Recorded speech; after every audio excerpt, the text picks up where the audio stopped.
way too abstract in my mind. So welcome to making of Lullabies After Dark, the documentary. And with me, we have Nick Frayzier, who is the artist who came through Project Lullabies After Dark, and Omnis and Drew, who were the two directors behind the project. Like, they done the editing, kind of planned out, storyboarded it all. Drew, Omnis, how was the process in making the documentary? Like, have you guys done anything similar to this before? Or should I start? Yeah, I'll start. So basically, I did something similar. I wouldn't say similar, but I'd say like in the set of documentary style of my A levels. So my final project, I kind of did a montage of like someone in Southampton with like, I don't know, gimbal shots, whatever. But I haven't actually done a documentary this long. Like, I didn't actually know it was going to be this long when we started it. I thought it was going to be like the same kind of format, but obviously ideas, like, it gets extended. Everything we do just gets extended, and then we're like, we can actually make a sick documentary out of 30 minutes. So Word. Yeah. Well, we don't know if it's 30 minutes yet. It could go down to 20, 25 when things are cut out more. Yeah, it could. But a long form documentary. Yeah. No, it was good. I've done, because I do beats and stuff, so I've been editing on like Premiere Pro and stuff like that for like a couple of years. So like it's only like small things, but you sort of pick up how to edit, and it makes the process faster. Never done a documentary, but planning on doing some like sociology type stuff in the future. So, nice, like some social experiment type stuff. Some pranks, yeah. You told me about them pranks. So Nick, you've seen like the first draft of the documentary so far, and what are you thinking of it? And what did you want people to get out of the documentary? Honestly, I'm blown away by how it turned out, really. Even like the first draft. Going into it, I had my expectations, like, I'll say level. I've never done anything like it before. I don't really feel even comfortable speaking about my music and stuff like that. Yeah. But yeah, through how you guys documented and organized it, I think it just definitely is the right way to go. Like, it turned out as good as it could have, I reckon. Yeah. Yeah, and I guess it's just for people that because people ask me, what's my inspiration between like all of the songs and what propelled them, what's all the emotions behind them and stuff. So if anyone's curious about it, I think it's for people like that, like maybe looking for a different an artist with a different perspective, because some of the songs are really unique in the perspective I'm coming from. I think you guys can tell me if I'm wrong, but I think like people aren't really speaking about the kind of things that I'm talking about in the project. So I think it's for people, anyone that's got an interest in another upcoming artist, if they're not sick of it already yet, they can watch it. Yeah. Nice. I'm not sure if you remember, but the documentary actually came into fruition when like me and Omnis met up with you when you were down in Kingston, and we originally meant to do like an interview, but then we just kind of started talking, and we were like, damn, why don't we just do like a whole like full blown out documentary on it? Like, it's got potential to become something much bigger. Yeah, that just shows, man. You just don't know how things are going to progress. I didn't have it in when I was coming to meet with you guys, I didn't have it in my head thinking that it's gonna come to this and making an actual documentary. So I think it was good how it had enough sort of content around it, because you've got some sort of good stories about how it came about. Like, even I know the Australian thing's not a part of it, but like everything that's sort of from the OK Go thing to like uploading stuff, like it's more than just I recorded the album in my bedroom. There was enough content to sort of go off to make a documentary for it. For context, Nick, tell us a bit about Duncan Aapke, if I'm pronouncing his name right, and his band OK Go, and how instrumental he was with your project. Sorry, how instrumental he was with like Lullabies After Dark. Oh, he played a massive part in it. Literally every song bar one, he mixed and mastered. So he was like pretty much working with me to mold the sound cohesively, so it all like flows together and makes sense sonically. So me and him on Sound Better, and I think it was I was looking for someone that can really not just be my producer and a mixing engineer. I wanted to develop a relationship, like a bond with them, with the other person, because I feel like if you get along with the person and also you're making good music with the person, then that's a fruitful relationship right there. So that's the kind of thing that I really wanted to build when looking for a producer, and it just I found Dan, and I thought we gelled together really well. Nice. So shout out Dan. I'll be hitting you up, sending you some more tracks soon. It's dope. Well, shout out to Dan and shout out to Sound Better. What about Dan kind of shout out to Sound Better. made him stick out when you were speaking to him? Like, what made you choose him? Just because he was patient, trying to listen to my ideas, even giving his own ideas as well. I feel like I like that a lot when people do that, because you can give, when you bouncing ideas back and forth with someone else, and they're also giving you their own ideas, how they think they can improve as well. He was patient. Also, he's the things that he has on his portfolio, I was listening through, he's done like a plethora of genres, so much. So I feel like, this guy's would be cool to work with. I feel like he'll understand what I'm going for in a project, and he did. Yeah, he bloody did. So yeah. I hear you. Like, working with a mix engineer that's too specific to hip hop might limit how the outcome of the project is sounding like.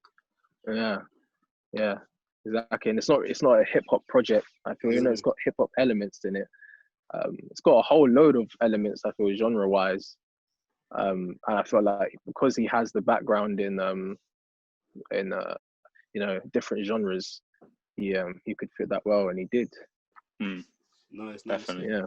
I feel like as well with that is, I feel like a lot of things I can tell by hearing like up and coming rappers, the big difference is the mixing, and the whole project sounded professional to me. Yeah, definitely. Like, a big part why we could do like a big documentary about it, because it just wasn't something that didn't sound up to scratch. Yeah. I'm glad you feel that way, to be honest with you, because I really prioritize quality over quantity. Because I'm sitting on so many tracks even right now, but I really do prioritize quality, making things sound good, sounding as close to how I envision it to being. So I think you're right. I think a lot of talented underground artists right now would be even much more popular, even way more popular, if they just invested some of their money in mix engineers. I think right now I'm in a good situation where I'm working, so I'm putting most of my money I work in into music. Some artists aren't fortunate enough to have like a job or something like that, which they can afford to invest in themselves.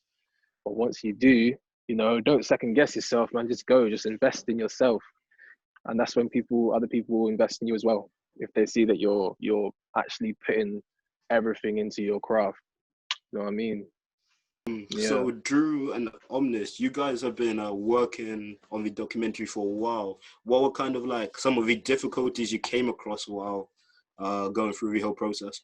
We at first it was sort of weird because I'm used to doing it by myself, and then we tried out some different stuff. Because at first we tried to edit together, then we kept changing it and blaming we spent like a whole day on the intro.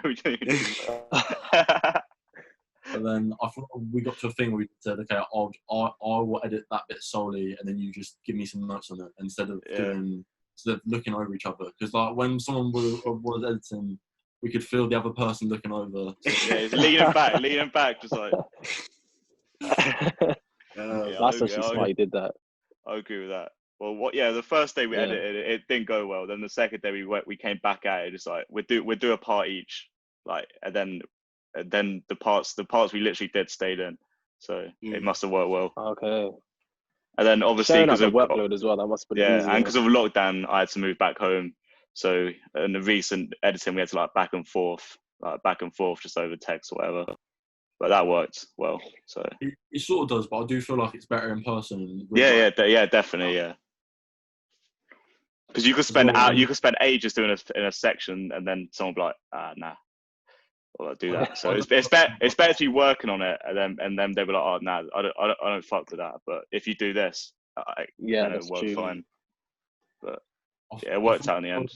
Well, with that, I feel like if I'm not with someone, I will obsess over a small detail. Yeah, you don't have anyone there to tell you, just like move on or whatever. Yeah. So you just like always, yeah. No, but it was good. It was good. It was very. We got there in the end. That's all that Mm. matters. It was good seeing you guys work together, because you have definitely have like very different working styles, but then like over time it definitely came together nicely. Yeah. And all three of you Gel went. together. Yeah, it was a nice synergy. And like all three of you, for one day, you went out to London to get Oh, some that was shots lit. to add into the That was documentary. a sick Can you day. tell us a bit about that? Yeah. Yeah, that So was a nice we day, didn't really have any like actual places planned, did we? We kind of just we met at Greenwich. No, we said we'd go, but then we just literally worked down like freestyling it. Yeah, each freestyling section. it. Each section we did. We filmed. I'm not even sure anymore. We filmed at that the bay, like with the Thames opposite Canary Wharf, and then around Greenwich. I can't even remember the bases. Yeah. Went to so many You different chose to places, shoot random at ones. the bay for Pebble Beaches, right? Yeah, Like, that's why you gimbal chose to shoot footage. at the bay. Yeah. That was some of the most Wait, cinematic stuff we did at that section. Was it the same day we went to the pub next to that famous bar?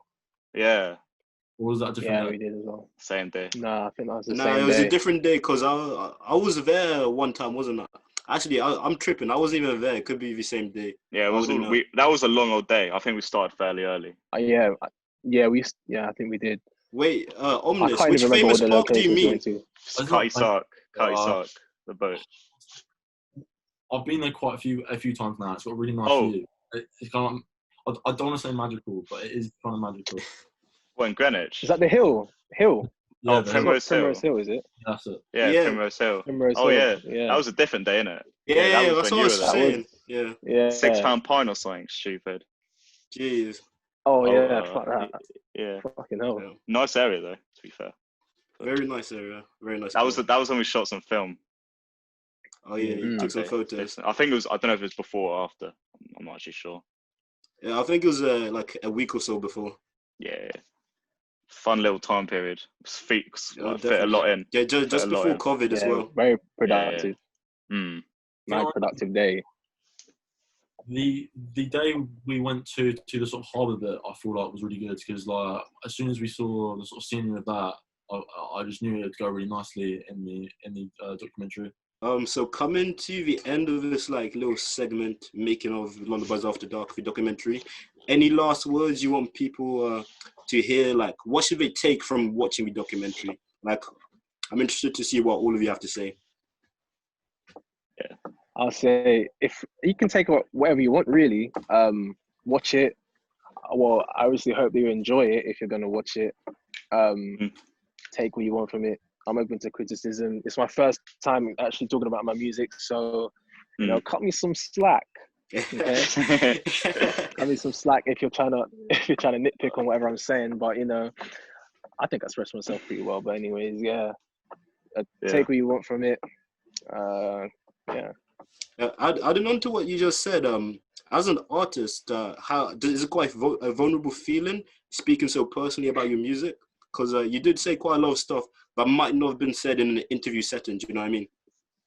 Yeah, it is, because it's something that you're creating one by yourself, and especially if the topic of the song is quite a vulnerable one or a very like a subjective one.